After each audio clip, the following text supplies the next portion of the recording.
베드로후서 1장 5절에서 11절 말씀 읽어드릴 테니 내용을 잘 파악해 주시면 감사하겠습니다.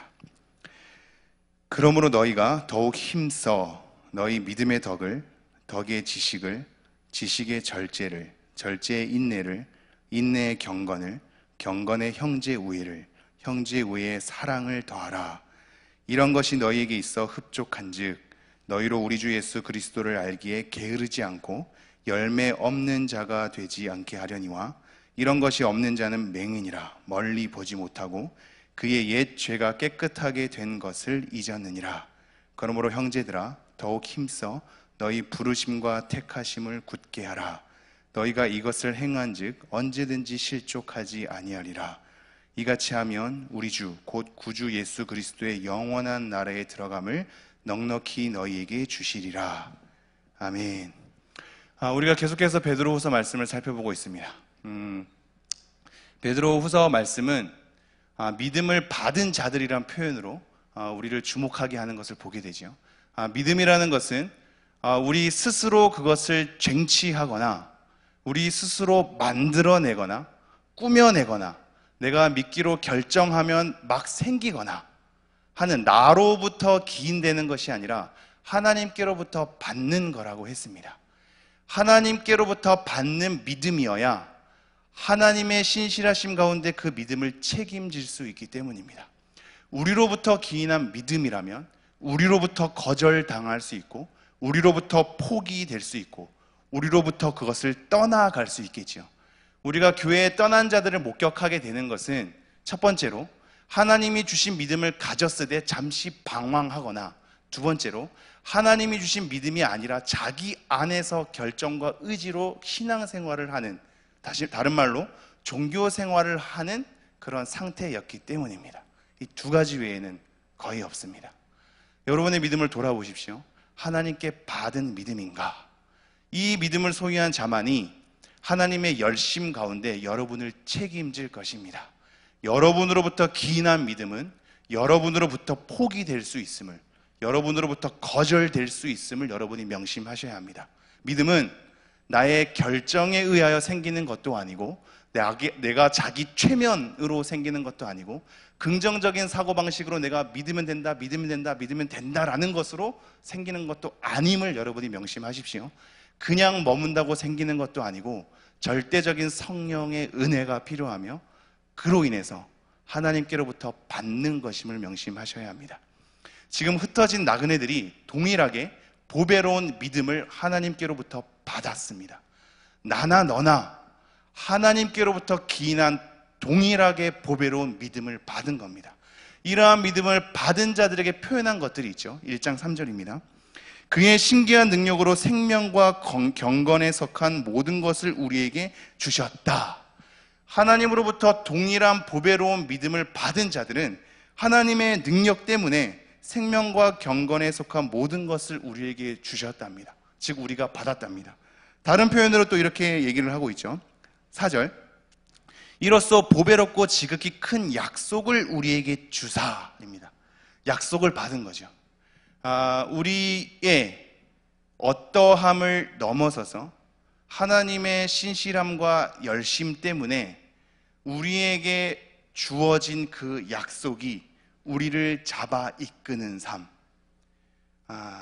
경건에 속한 모든 것들을 하나님의 열심으로 부여받는 삶, 이것이 믿음을 받은 자들의 동일한 표현들인 겁니다. 믿음을 받은 자들은 이러한 경건에 속한 것을 하나님께서 주셨고 하나님께서 큰 약속을 주셨다라고 말하고 있습니다. 이러한 믿음은 예수 그리스도, 즉 하나님을 아는 것이라고 했습니다. 하나님께 믿음을 받은 사람들은 이러한 약속도 주어졌고 경건에 속한 모든 것도 우리에게 주어졌는데 그 믿음의 본질이 무엇이냐? 하나님을 아는 관계 속에 있다고 했습니다. 우리의 믿음은 고정된 어떤 것을 하나님으로부터 심겨져서 그것으로만 그냥 머물고 끝나는 것이 아니라 하나님께로부터 받은 믿음이기에 하나님을 생각하게 되고 하나님과 교제하게 되고 하나님에 대해서 묵상하게 되는 관계 속에 놓인다고 했습니다. 이런 관계적인 인격적인 암, 이것이 믿음입니다. 그래서 우리가 전에 살펴본 1장 1절부터 4절까지 살펴본 내용 속에는 알므로란 단어가 많이 나와 있죠. 제가 3절 한번 읽어볼까요? 그의 신기한 능력으로 생명과 경건에 속한 모든 것을 우리에게 주셨으니 이는 자기의 영광과 덕으로서 우리를 부르신 이는 알므로 말미암으니라.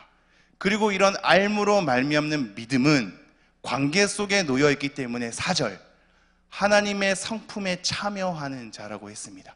관계 속에 놓여 있기 때문입니다. 여러분의 믿음이 관계 속에 놓여 있는지를 잘 확인하셔야 합니다.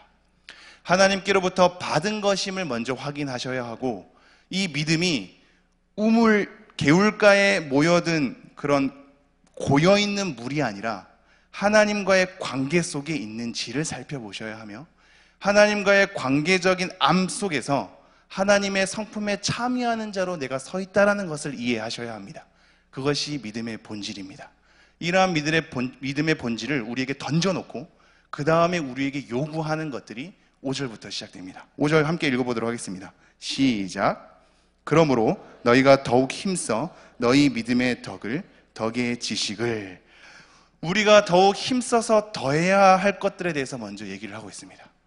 우리가 힘써서 더해야 할 것들, 제가 쭉 읽어볼까요? 더욱 힘써 너희 믿음의 덕의 지식을, 지식의 절제의 인내를, 인내의 경건의 형제의 우애를, 형제의 우애의 사랑을 더하라. 더욱 힘써서 더하랍니다. 오늘 제목이 힘써서 더할 것과 힘써서 굳게 할 것에 대해서 얘기를 하고 있습니다. 큰 틀로는. 그래서 앞서 힘써서 더할 것들에 대한 목록을 살펴볼 것이고, 힘써서 굳게 할 것이 무엇인지를 살펴보면 오늘 내용은 다 파악이 되는 겁니다. 우리가 힘써서 더할 것들에 대해서 계속적으로 얘기를 하고 있죠. 힘써서 더하랍니다. 우리의 힘을 온전히 쏟아내서 적용시키랍니다. 왜 이러한 요구를 할까요? 믿음을 받은 자들인데 우리가 힘써야 할 것에 대해서 요구를 하고 있단 말이죠. 하나님께서 책임져 줄 믿음을 우리가 소유한 자인데 우리가 힘써야 할 것에 대해서 얘기를 하고 있단 말입니다. 뭔가 모순처럼 들리지 않습니까? 하나님께서 다 할 것처럼 늘 하나님의 신실함과 크심과 하나님의 영광과 하나님의 능력이 성경 가운데 계속 펼쳐지는데, 동시에 한 축은 우리로 하여금 선택하고 결정하며 엎드리고 열심을 가하란 내용이 동시에 던져지고 있단 말입니다. 하나님께서 하시는 그 열심이 우리의 노력과 우리의 열심 여하에 상관없이 하나님께서 무조건 혼자 수행하는 것이 아님을 우리가 알 수 있는 거죠. 하나님은 충분히 혼자서 할 수 있는 분이며 하나님은 충분히 혼자서 완성시킬 수 있는 분입니다. 그것은 분명한 사실이죠. 그러나 하나님께서 충분히 혼자 할 수 있음에도 불구하고 하나님께서 독단적으로 행하지 아니하고 우리의 의지를 사용할 것에 대해서 촉구하고 있습니다. 힘써서 더하라. 베드로전서 끝의 말씀이 혹시 생각나는지요?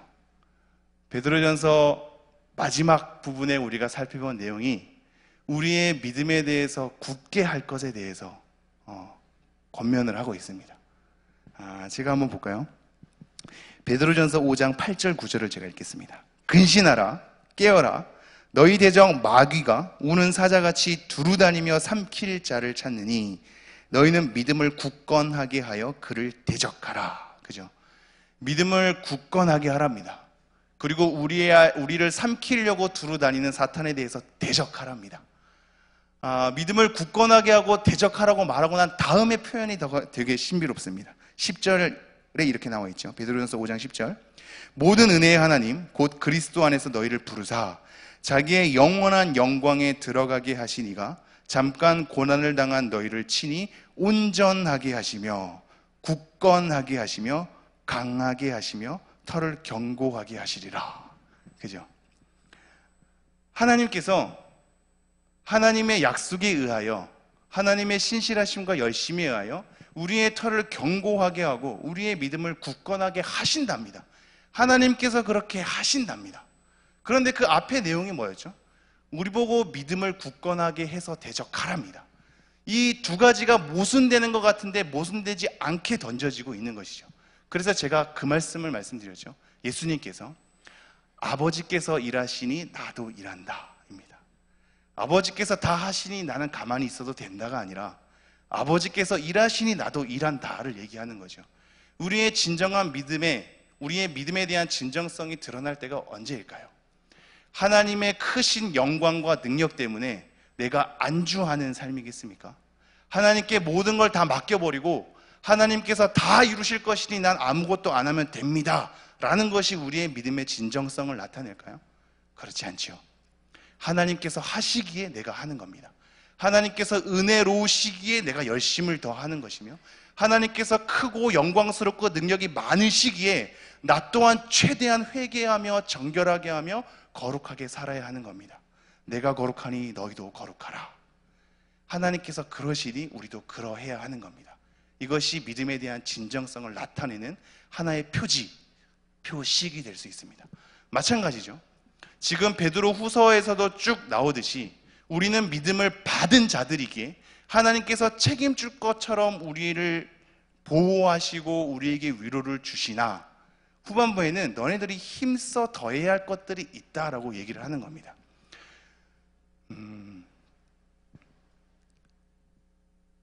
하나님의 은혜에 도취되어서는 안 됩니다. 신앙은 취하는 것이 아니라 깨어지는 겁니다. 하나님의 은혜에 취해서, 말씀에 취해서, 찬양에 취해서, 기도에 취해서 모든 것을 내려놓은 채 감정적으로 즐기기만 하는 것은 참된 신앙이 아닌 겁니다. 우리의 전 인격을 다해서 하나님께서 그리하시니 하나님 저 또한 그리하겠습니다 라는 것이 믿음의 진정성입니다. 그러므로 우리에게 촉구합니다. 힘써서 이것들을 더해야 한다. 그 첫 번째를 보죠. 믿음의 덕을 더할 것을 얘기하고 있습니다. 믿음의 덕을 더할 것을 우리에게 얘기하고 있습니다. 여러분, 믿음을 우리가 교회 생활하면서 믿음이 좋다라는 평가를 여러분은 어떻게 하십니까? 교회 잘 나오고 헌금 잘 내고 술, 담배 안 하면 믿음이 좋은 걸까요? 각자 믿음이 좋다라는 것, 신앙이 좋다라는 것에 대한 나름의 기준을 가지고 있지 않습니까?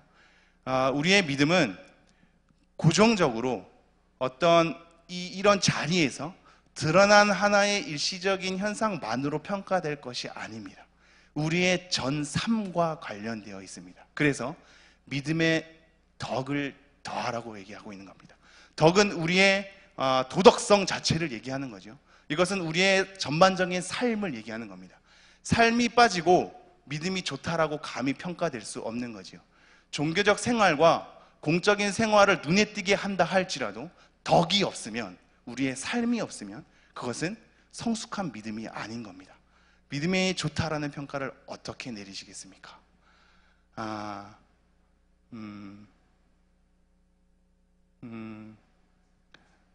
신앙생활의 연수가 깊어지는데 우리의 일상의 관계 가운데 거칠게, 무례하게, 강압적으로, 짜증나게 표현이 된다면 여러분 잘하고 있는 것이 아닙니다. 까칠한 것은 덕이 없는 겁니다. 믿음의 덕을 더하셔야 합니다. 신앙이 좋다라는 것을 우리의 덕으로 확인시켜 주셔야 합니다. 여러분의 신앙을 뭘로 확인시켜 주시겠습니까? 여러분이 하나님을 믿는다는 것을 무엇으로 확인시켜 주시겠습니까? 삶으로, 모든 삶이 우리의 믿음을 결정하는 것은 아닙니다. 삶이 형편없다 할지라도 우리의 믿음은 진짜일 수 있지요. 그러나 진정한 믿음을 받은 자들이라면 덕을 더하도록 힘쓰셔야 합니다. 그래서 요구하는 겁니다. 힘써서 믿음의 덕을 더하라. 여러분의 덕을 더하십시오. 여러분의 관계 가운데, 여러분의 일상의 삶 가운데 덕이 표출되도록 하십시오. 어렵습니다. 그래서 힘쓰라고 얘기하고 있습니다. 어렵기에 힘써서 적용하라고 얘기하고 있습니다. 우리가 하나님을 믿는 바, 하나님께 믿음을 받은 바가 개울 안에 머무는 것이 아니라 우리의 삶 가운데 표출되도록, 관계 속에 드러나도록, 일상 가운데 확인되도록 이웃 가운데, 전혀 모르는 종업원 가운데, 전혀 모르는 길거리의 사람의 마주침 가운데 우리의 인격이 잘 담아질 수 있도록, 신앙에 우리의 인격과 삶이 잘 담아질 수 있도록 여러분이 힘쓰셔야 합니다. 그래서 힘써서 믿음의 덕을 더하라고 얘기를 하고 있습니다. 믿음의 덕의 지식을 더하랍니다. 이러한 순서는 지금 믿음이 1단계고 덕이 2단계고 지식이 3단계고 절제가 4단계고 이렇게 단계적으로 얘기하고 있는 것이 절대 아닙니다. 믿음에 갑자기 경건을 더할 수도 있는 거죠. 믿음의 지식을 더할 수도 있는 거죠. 지금 단계적으로 이런 순차적으로 이거를 밟아야 된다라기보다 쉽게 말하면 이겁니다. 제가 요리는 잘 안 합니다만 국을 끓일 때 간을 맞추려고 뭐 후추도 조금 넣고 소금도 조금 넣고 파도 이렇게 송송송 넣고 마늘도 넣고 이렇게 하지 않습니까? 하나씩 하나씩 첨가해서 완성을 이루어 가지요. 무엇이 먼저인지는 중요하지 않을 때가 있습니다. 어떤 요리에 있어서는 중요할 수도 있겠죠. 그러나 무엇이 순서에 넣어서도 중요하지 않은 그런 요리처럼 하나 이렇게 지금 우리에게 순차적으로 가르쳐주고 있는 겁니다. 2단계 밟아야지 2단계를 갈 수 있다가 아니라 하나하나 우리가 연이어서 소개를 하는 거죠. 우리 갈라디아서 5장 22절에서 23절 볼까요? 여러분이 성령의 9가지 열매라고 얘기를 하는, 하지만 9가지가 아니라 사실 성령의 열매입니다. 단수거든요. 한번 보죠. 함께 읽겠습니다. 시작. 오직 성령의 열매는 사랑과 희락과 화평과 오래 참음과 자비와 양성과 충성과 온유와 절제니 이 같은 것을 금지할 법이 없느니라. 이게 단수로 사용된 것은 분리되는 하나의 열매가 아니기 때문입니다. 성령이라는 열매에 그런 것들이 함께 있는 겁니다. 그래서 단수로 쓰이는 거거든요. 마찬가지죠. 믿음의 덕의 지식을, 지식의 절제를, 절제의 인내를, 인내의 경건을, 이것이 순차적으로 밟아가는 단계가 아니라 우리 가운데 당연히 수평적으로 다 있어야 할 것들을 연결고리를 통해서 우리를 소개시켜 주는 겁니다. 믿음의 덕의 지식을 이라고 얘기하고 있습니다. 지식, 여기서의 지식은 분별입니다. 그리고 그것을 잘 녹아내게 할 수 있는 지혜입니다. 우리가 하나님께로부터 받은 믿음을 우리의 일상 가운데, 관계 가운데 덕으로서 표출을 하게 될 때 굉장한 지식이 있어야 함을 여러분은 다 알고 있지 않습니까? 지혜로움이 있어야 하고 분별이 있어야 합니다. 이러한 덕을 표출하는 것이 어떻게, 어떠한 방식으로, 누구에게, 어떤 것이 적절한 상황인지에 대한 여러 가지 분별력과 지혜로움이 필요한 겁니다. 그래서 우리의 덕에 지식을 더하는 것에 대해서 얘기를 하고 있죠. 믿음의 덕을 표출되는 것으로 쭉, 이 표출되게 될 때의 분별과 지혜를 더해야 한다라고 얘기를 하고 있습니다. 그리고 나서 지식의 절제를 이라고 얘기를 하고 있습니다. 우리가 고린도전서 6장 12절 말씀 볼까요? 우리가 청년부가 고린도전서 계속 강해를 이어가고 있거든요. 의미 있는 구절들을 두 구절이 있는데요. 고린도전서 6장 12절 함께 읽겠습니다. 시작. 모든 것이 내게 가하나 다 유익한 것이 아니요 모든 것이 내게 가하나 내가 무엇에든지 얽매이지 아니하리라. 우리의 신앙은 개인적으로 사유화될 수 없는 겁니다. 개인화될 수 없다는 거죠. 믿음이라는 것 자체가 이미 하나님과의 관계 속에 놓여 있고, 하나님과의 관계 속에 놓여 있는 것 자체가 한몸된 그리스도인을 함께 살피는 것으로 연결되어 있습니다. 하나님 사랑과 이웃 사랑이 연결될 수밖에 없는 이유가 여기 있죠. 이웃을 돌보지 아니하고 수직적인 하나님을 내가 잘 섬긴다? 그것이 불가능하다라고 얘기를 하고 있습니다. 하나님을 잘 섬기는 것은 이웃을 잘 섬기는 것과 동떨어질 수 없는 것으로 우리에게 던져지고 있습니다. 신앙은 사유화되는 것이 아닙니다. 내 개인만으로, 내가 예배를 드린 것만으로, 내가 찬양을 부른 것만으로, 내가 기도를 한 것만으로, 하나님과 나와의 관계만으로 충분하다라는 것으로 우리의 믿음이 가둬지지 않는다는 얘기입니다. 내게 개인화되지 않고 펼쳐져 있습니다. 관계 속으로 들어가게끔 되어 있습니다. 그래서 내 믿음으로는, 개인적인 내 신앙으로는 모든 것이 가능하죠. 내 스스로 하나님과의 관계 속에서 모든 것이 내게 펼쳐질 수 있죠. 그런데 여러 가지 제한이 드는 겁니다. 모든 것이 유익한 것이 아니다. 내가 얽매인다면 그 스스로 내가 모든 것이 가능해서 이것을 얽매인다면 오히려 이 얽매이는 것이 나를 자유롭지 못하게 해서 다시 한번 종의 굴레로 나를 집어넣는 것이다 라고 얘기를 하는 거거든요.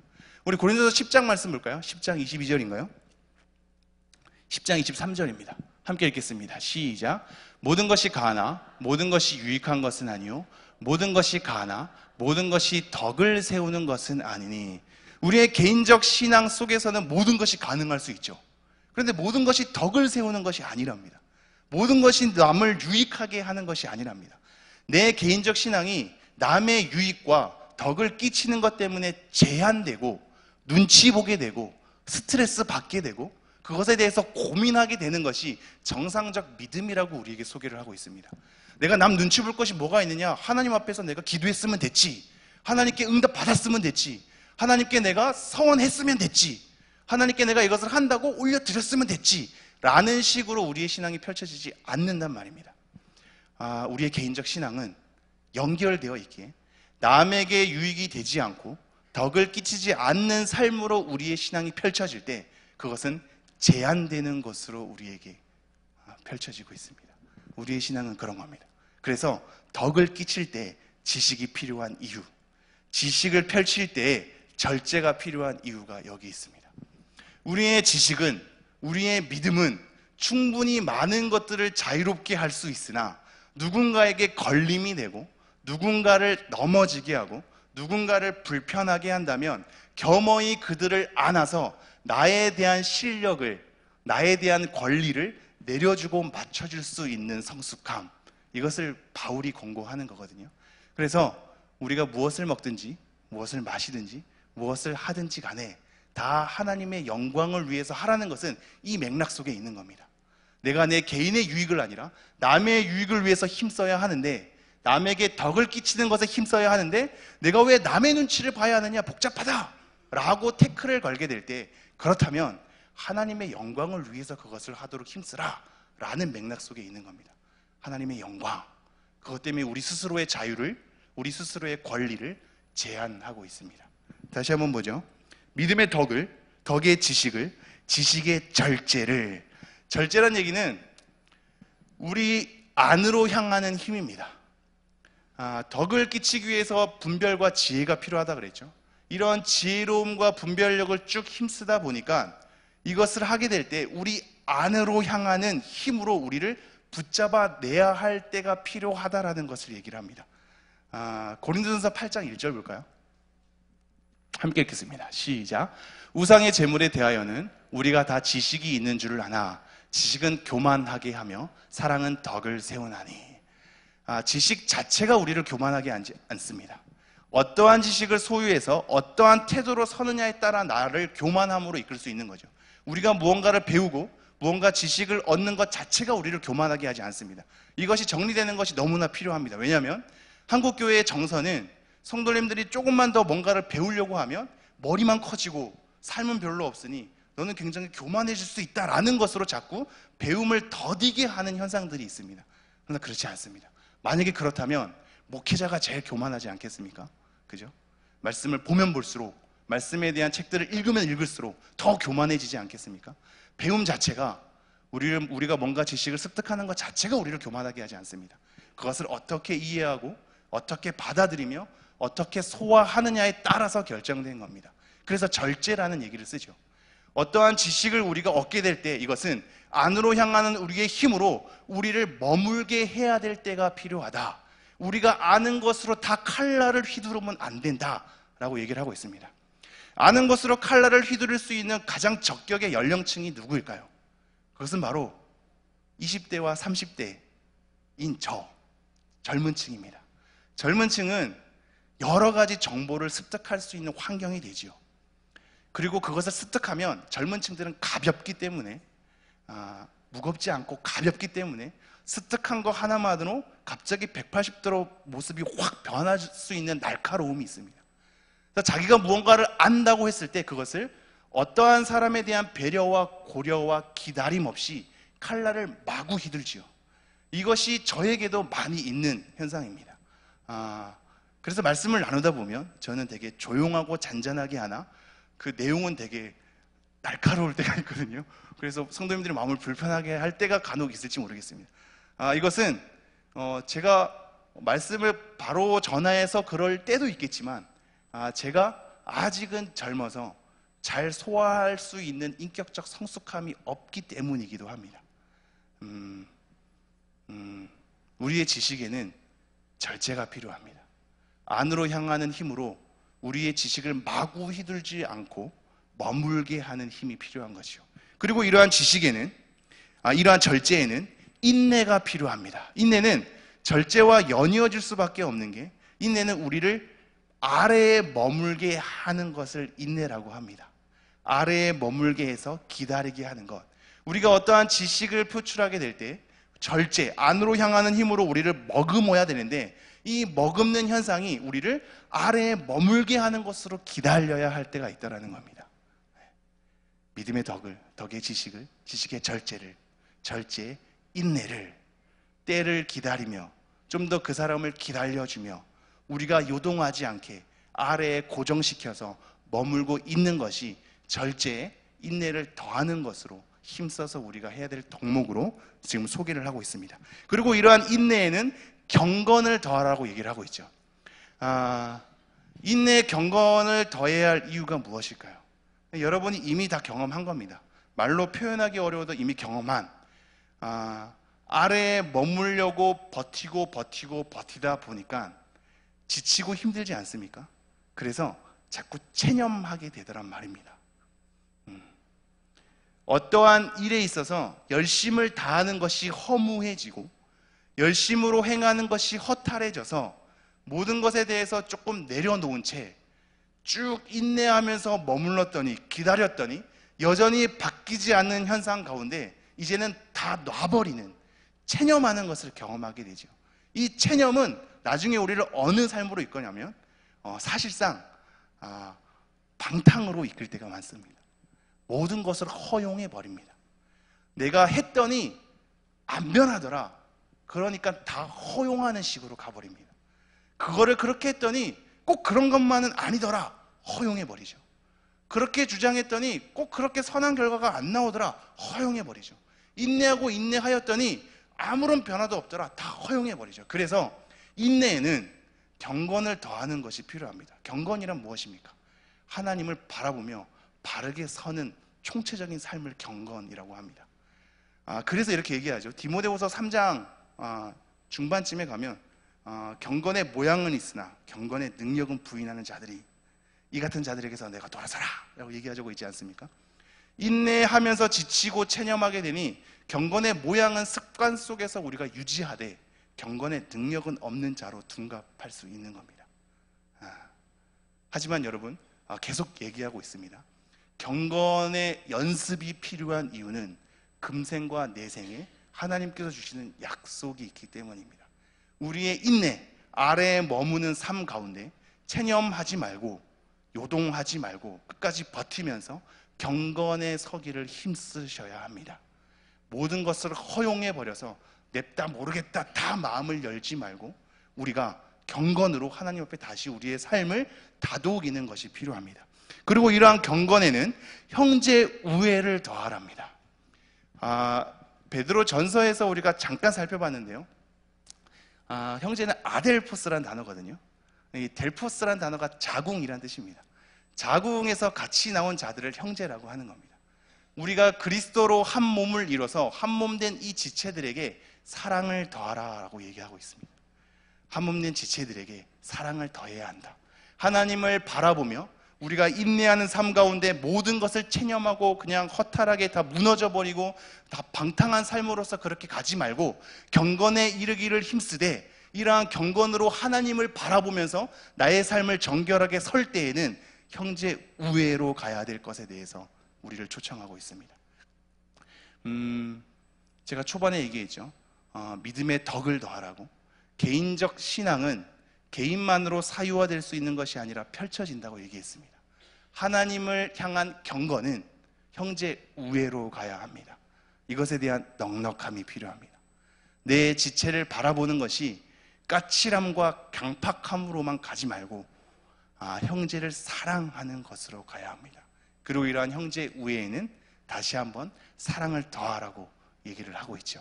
사실상 형제를 사랑하는 것과 아가페라는 희생적인 사랑에 대해서는 크게 사실 의미가 다르지 않습니다. 똑같은 사랑을 얘기하고 있습니다. 이러한 형제, 지체를 사랑함에 더 사랑을 더하랍니다. 하나님을 향한 사랑, 우리 그리스도인 지체를 향한 사랑, 지체를 넘어서 이웃된 사랑, 이 모든 것으로 광범하게 퍼질 수 있도록 그렇게 사랑을 더하랍니다. 자, 제가 한번 정리해 볼까요? 5절부터. 그러므로 너희가 더욱 힘써 너희 믿음의 덕을, 덕의 지식을, 지식의 절제를, 절제의 인내를, 인내의 경건을, 경건의 형제의 우애를, 형제의 우애에 사랑을 더하라. 왜 이러한 것을 힘써서 더하라고 얘기했을까요? 오늘 8절 9절까지만 하고 마치겠습니다. 왜 이러한 것에 하나님께서 요구를 하고 있으며 베드로를 통하여서 왜 이렇게 힘써 더하여, 그렇다면 믿음의 덕을, 덕의 지식을, 지식의 절제를, 절제의 인내를, 인내의 경건을, 경건의 형제 우애를, 형제 우애의 사랑을 더하는 이 힘씀이 여러분 가운데 있으셔야 합니다. 이러한 힘씀이 여러분 가운데 조금씩 생길 때마다 하나님을 아는 것에서 점점 조금씩 깨달아 갈 겁니다. 그리고 이렇게 얘기하고 있죠. 열매 없는 자가 되지 않게 하려니와. 하나님, 왜 내 신앙에는 열매가 맺어지지 않습니까? 하나님, 왜 저의 신앙에는 그리스도께 접붙임 바 되면은 자연스럽게 열매가 맺어질 것 같은데 왜 내 신앙 가운데는 열매가 맺어지지 않습니까? 라고 하나님을 원망하게 될 때 도대체 열매가 무엇이냐에 따라서 우리의 시각이 달라질 수는 있습니다. 우리의 열매라는 것이 항상 좋은 것만으로 열려지지 않습니다. 고통스러운 거, 굉장히 스트레스 받는 것이 하나님을 믿기 때문에 얻어지는 열매들일 수 있습니다. 우리는 고난을 당하게 되고 고통을 겪게 되고 스트레스를 받게 되면 하나님, 왜 이런 어려움 가운데 우리를 초청하십니까? 내 가운데 왜 평강과 화목과 사랑과 이러한 열매들은 왜 맺어지지 않습니까? 라고 할 때 그것은 열매를 좋은 쪽만으로만 보기 때문입니다. 여러분, 그렇지 않습니다. 하나님을 제대로 믿기 때문에 얻어지는 고난도 하나님으로 하여금 맺어지는 열매인 겁니다. 그래서 우리가 열매를 어떻게 바라보느냐에 따라 나에게 열매가 있는지 없는지 판가름할 수 있으나, 이렇게 저렇게 해도 여전히 우리가 열매가 전혀 맺어지지 않는다면 그것은 바로 앞에 얘기한 믿음에서부터 시작해서 사랑으로 끝나는 이것에 대해서 전혀 힘쓰는 삶이 없기 때문일 수 있습니다. 그리고 이렇게 얘기하죠. 9절 다 같이 읽겠습니다. 시작. 이런 것이 없는 자는 맹인이라 멀리 보지 못하고 그의 옛 죄가 깨끗하게 된 것을 잊었느니라. 이런 것이 없는 자는 맹인이랍니다. 보지 못한답니다. 멀리 보지 못한다는 것은 무엇을 의미할까요? 성경에서 맹인으로 여러 가지 영적 의미를 소개할 때에는 하나님께서 말씀을 들려줘도, 하나님의 모습을 보여줘도 전혀 알아듣지 못하고 전혀 목격한 바 되지 못하고 전혀 그것을 은혜를 알지 못하는 자로서 맹인을 얘기하는 거거든요. 여전히 우리가 하나님에 대해서 전혀 모르고 전혀 무감각해지고 전혀 확인되지 않는다면 그것은 때로 하나님께서 특별한 뜻이 있어서 우리를 기다리게 할 때도 있지만 반대로 맹인이 되었기 때문일 수 있습니다. 이러한 힘씀의 삶이 없기 때문에 이제 내가 봐도 보지 못하는, 들려줘도 듣지 못하는, 하나님께서 알게끔 펼쳐줘도 알아먹지 못하는 그러한 상태일 수 있는 겁니다. 이런 것이 없는 자는 맹인이라 멀리 보지 못하고 그의 옛 죄가 깨끗하게 된 것을 잊었느니라. 나아가서는 결국 우리의 죄가 깨끗하게 된 예수 그리스도의 구속의 사건마저도 무뎌진 채, 감각이 없는 채, 나중에는 받아들이지 않은 채, 의심한 채로 그렇게 잊혀질 수 있다고 얘기를 하고 있습니다. 제가 5절부터 9절 읽고 마치도록 하겠습니다. 그러므로 너희가 더욱 힘써 너희 믿음의 덕을, 덕의 지식을, 지식의 절제를, 절제의 인내를, 인내의 경건을, 경건의 형제 우애를, 형제 우애의 사랑을 더하라. 이런 것이 너희에게 있어 흡족한즉 너희로 우리 주 예수 그리스도를 알기에 게으르지 않고 열매 없는 자가 되지 않게 하려니와. 이런 것이 없는 자는 맹인이라 멀리 보지 못하고 그의 옛 죄가 깨끗하게 된 것을 잊었느니라. 여러분들, 우리가 해야 할 것이 많고 여전히 우리가 아무것도 아님을 우리 스스로 잘 알고 있어서 이렇게 요구되는 말씀 앞에 답답함을 느낄 수 있고 무기력함을 느낄 수 있으나 다시 한번 하나님의 은혜를 바라봤으면 좋겠습니다. 하나님의 은혜를 바라본다는 것은 하나님의 열심과 신실하심이 있기 때문에 내가 하나님을 위해서 다시 한번 설 힘을 공급받는 것을 말합니다. 여러분, 이 말이 여러분에게 스트레스가 되지 않고 오히려 여러분의 삶을 다독이며 다시 한번 힘써서 하나님을 가까이 하는 그런 계기가 되었으면 좋겠습니다. 그리고 여러분께서 힘내셔서 이 힘씀을 통하여 우리 찬양교회가 하나님께서 보시기에 좀 더 건강한 교회로 한 걸음 한 걸음 나아갔으면 좋겠습니다. 기도하겠습니다.